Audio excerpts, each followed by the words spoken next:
ও চন্দ্রবিন্দু এসছে, এখানে চন্দ্রবিন্দু আসার কথা ছিল। তো ফাইনালি আমরা ব্যাঙ্গালোরে দুর্গা ঠাকুর দেখতে এসেছি, দুর্গা পুজো দেখতে এসেছি। এখানে লাইনে দাঁড়াতে হয়েছে, মানে 3-4খানা প্যান্ডেল দেখলাম, এখানে লাইনে দাঁড়াতে হয়েছে। আমি ভিড়টা একটু দেখাবো।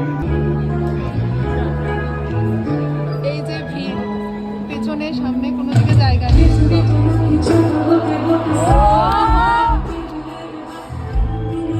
গুজবাম্প পেলাম এতক্ষণে।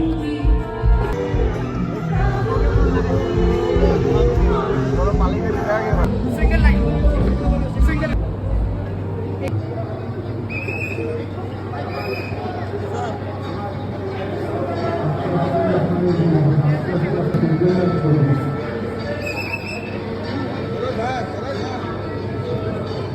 জানাচ্ছি মহাষ্টমীর শুভেচ্ছা। আপনারা প্লিজ গেটের সামনে একটা ব্লক করবেন না, আপনারা প্রত্যেকে প্রতিমা দর্শন করুন আমাদের।